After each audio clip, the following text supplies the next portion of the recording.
Hello everyone, welcome back to the channel, Mo Hunts Silver, and tonight we're going to have a multi-denominational hunt because I was recently given a big jar of pocket change to go through. So we have a lot of stuff here to be hunting through.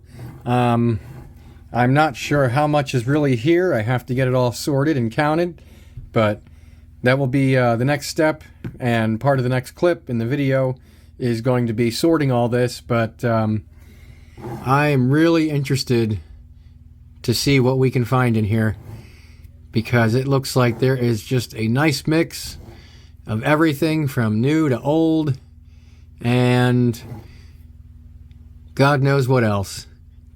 So we're gonna get into this jar and see what we can find, but before I do that and I start sorting all this stuff, I would just like to remind everybody that if you're new, to please subscribe to the channel and give the video a thumbs up if you like the content. So I'd like to thank all of my current subscribers. We just recently passed 1,000 and I cannot believe how quickly it actually happened. You guys are amazing and I thank you all very much. I didn't think I'd actually get up to 1,000 subscribers as quickly as I did. And it's amazing. So we're gonna keep this video moving, and the next time you see me I should have some of this sorted out, and then we can start hunting. So I'll be right back once I have this stuff sorted. Alright, I now have everything sorted, and boy, that took a little while. We have quite a few pennies to go through, which is pretty good because there's a lot to look for in pennies.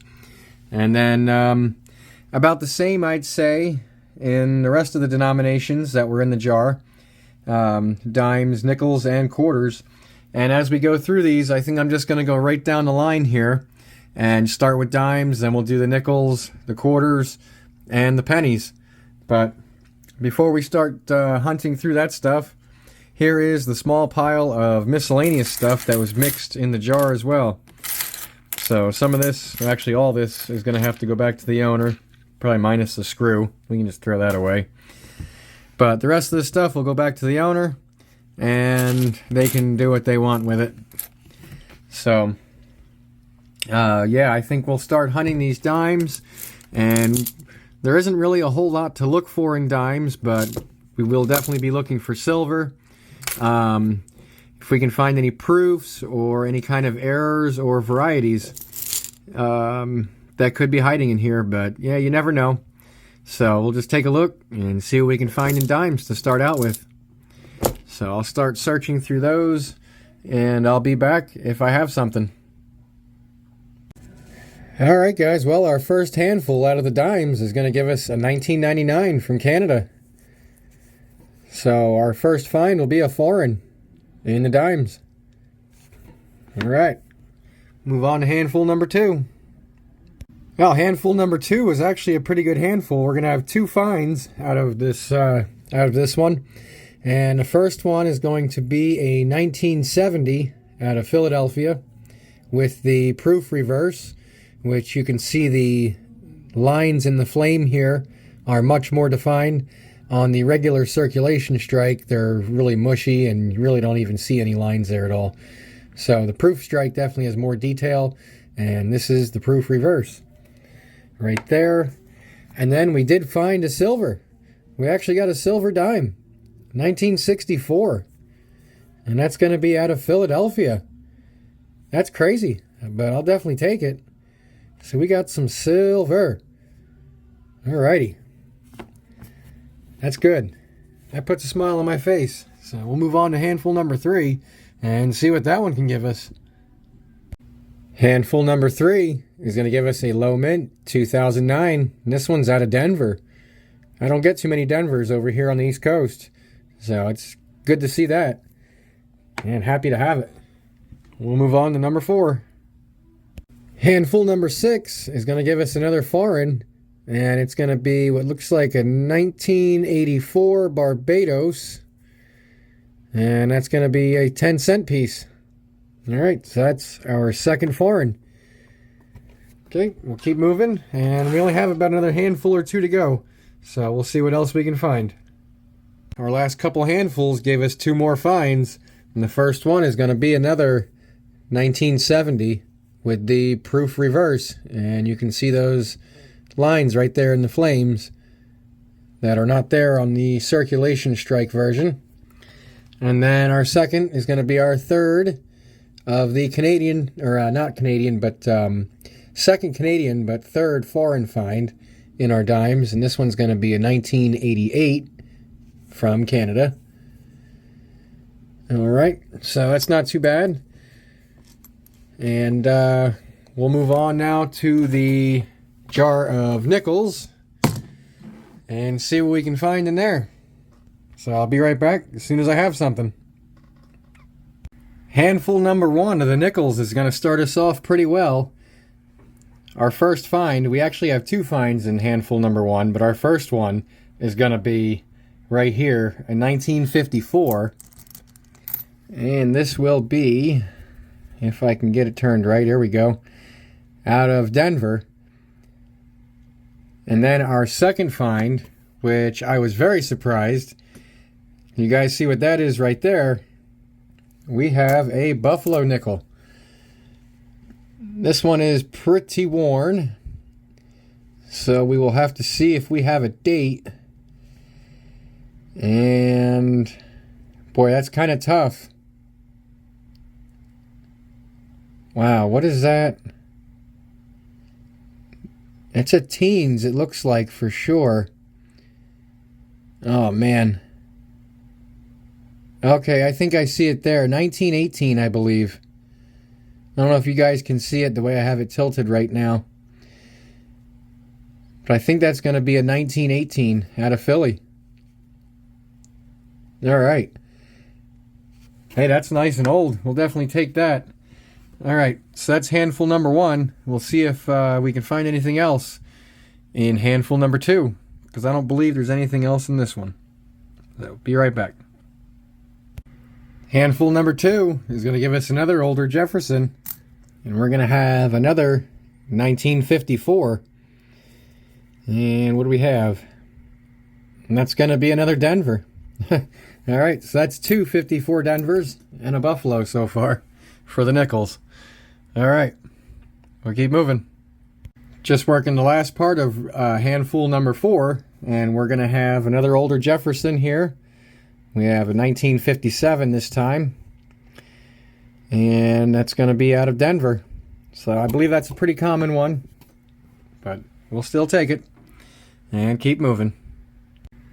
Handful number five is going to give us two more finds, and we're going to have an older Jefferson from the 40s this time, and we have a 1941, and that is going to be out of Philadelphia. So that is the oldest Jefferson so far. And then our second older Jefferson for handful number five is going to be another 1954. And that's going to be yet another Denver. So that's three of those in the nickels so far. Alright, we have these couple coins and the rest of what's in the jar to hunt through yet. Let's see what else we can find. Handful number six is going to give us two more finds. Now we're going to have another older Jefferson here, and this is going to be the oldest Jefferson for the hunt so far, 1940. And that's going to be out of Philadelphia. There we go. Alright. And then we also got our first foreign in the nickels. And that's going to be a 1952 to 2002. So I believe this is going to be a Canadian. And yes, it is. Alright. So that's a 2002 Canadian nickel. Alright, keep moving into our last handful, which I'll just dump out here right now and do a quick perusing with yous. Let's see. This one here did look kind of older. What's that? Nope, just a really damaged 1990. Alright, well, if there's anything else in here, I'll be back to share it with you. Alright, last handful, which is handful number 7 for the nickels. We are going to have another older Jefferson, And we have a 1956. And that's going to be out of Philly, so that's the slightly tougher one to find. Now, I also did just come across, in this handful, a 2016. And I'll flip it to the reverse. I don't know if you guys can see it in the camera here. It's kind of light, but we are going to have a die clash that you can see on the reverse. And if I tilt it just right here, there it is. Kind of, you can see it right here. One of Jefferson's eyes. And the other one's very faint, but it's like right here. So it's not a strong clash, but it definitely is a die clash, and we will take it. So we are going to have a slight mint error in these nickels as well. Awesome. Alright guys, I'm back after hunting that last handful of nickels. And we had a total of 10 finds for the jar of nickels that we had here, which was a pretty small sample size, but I'll definitely take the finds that we got out of it. So our first find is going to be a foreign from Canada. Then we had 2 from the 40s, non-silver, 5 from the 50s, 1 die clash error on a 2016 Philadelphia, and then what I believe to be a 1918 Philadelphia Buffalo nickel that has definitely seen better days and is plenty worn. But that's not bad for the small sample size that we had. I'll definitely take it. And now we can move on to the next thing in our hunt, which is quarters. So I'll be back as soon as I have something to show you in the quarters. Alright, the first find out of the quarters is going to be a foreign coin. And it looks like we are going to have a 1 franc from 1971. And that is going to be Swiss. Alright, pretty cool. Keep moving and see if we can find anything else. Alright, well, that's going to do it for the quarters. We only got the 1 foreign Swiss franc. That's it. From 1971. So we will move on to the pennies. And we do have a whole bunch of pennies to look through. So this could take a little bit, but we'll see what we can find. This could be exciting. Handful number 4 in the pennies is going to give us our first find. I'm just working the last part of it here, and we are going to have a Canadian from 1976. Alright. So just working through handful number 6, and I believe we're going to have 2 finds in this one. And one you can see right here, which is reverse facing. So we do have a wheat cent, and that's going to be a 1951 out of Denver. And then also right here, this one's obverse facing, so it wasn't quite as easy. But we also have a 1957 out of Philly. Alright, pretty cool. I'll keep searching these, and I'll be back if there's anything else. Handful number 7 is going to produce 2 more finds. And our first one that I'll show is going to be right here. And we have a 1998 out of Canada. It's pretty brown. And then we're going to have a reverse-facing wheat cent. Alright, well, it looks like it might be older. Let's see what we have for a date.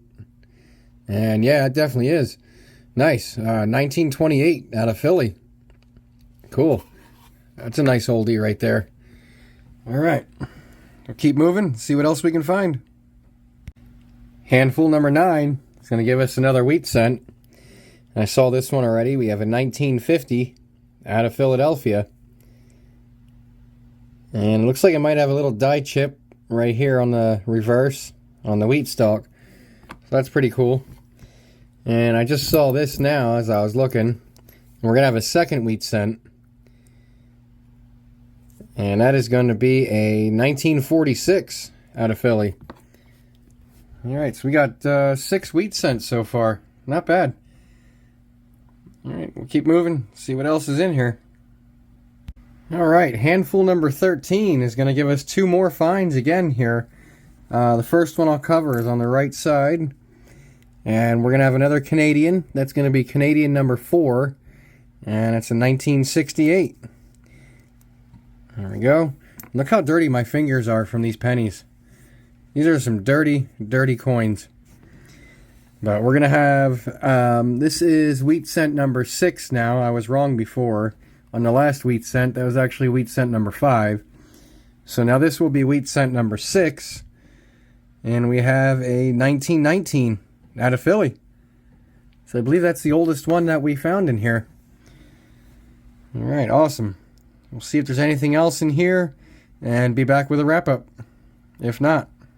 Alright guys, we're back after hunting through all the cents in the box that we had from the piggy bank here, and we have a total of 11 finds on the board, and we'll get right into what we got here. We have 4 Canadians, oldest one being in 1968, and the newest one being in 1998. You can't really see it here, but there it is, and it's a dirty cent for sure. And then we were able to pull a total of 6 wheat cents, our oldest one being in 1919 out of Philadelphia, and we also had a 1928 out of Philadelphia. So that's nice to see 2 older cents hiding in the piggy bank. And then we also had a couple from, or one from the 40s, and then a few from the 50s. And then this last find, I didn't film it, but I will for the wrap up here because I think it's actually kind of neat. We have a 1998. This isn't the wide AM reverse, but there is an oddity on the reverse of the coin.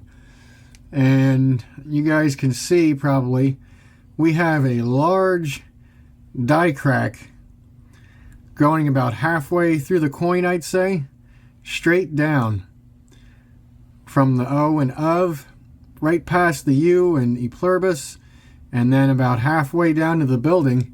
And it stops, I'd say, right around in here somewhere. So that is a pretty large die crack. And I think I'm going to definitely hold on to this one because it is in pretty good shape. So that's pretty cool. And happy to have that. You don't find die cracks that often, especially that large. So, pretty cool. And then as far as our copper goes, that was hiding in the piggy bank. I have my jar right here. And we have a total of 2 pounds and just shy of 15.5 ounces. So that's pretty cool. I'll definitely take that as well. I didn't expect to find that much copper in there, so that is awesome. And I'll be right back with a full wrap-up for the entire piggy bank hunt. Guys, we're back for a full piggy bank hunt wrap-up, and we had a total of 29 finds out of the piggy bank, 11 of them being in the cents. We had 4 Canadian cents, 6 wheat cents, oldest one being in 1919 out of Philly, and 1 1998 reverse die crack. In the nickels, we were able to pull, what do we have, 5, 6, 7, 8, 9, 10 nickels, one of them being foreign, 2 Jefferson nickels from the 40s, and then we also got 5 Jefferson nickels from the 50s. We also were able to pull 1 2016 mint error, which is going to be a slight die clash, which you can see on the reverse. Right underneath the building here, you can see Jefferson's eye poking through. And then we actually did find a buffalo nickel in the piggy bank. And I believe this is going to be a 1918. I still might nicodate it. I'm not sure. It might be a 1919, but it's definitely in the teens, and it's old, and it's worn. But glad to have it.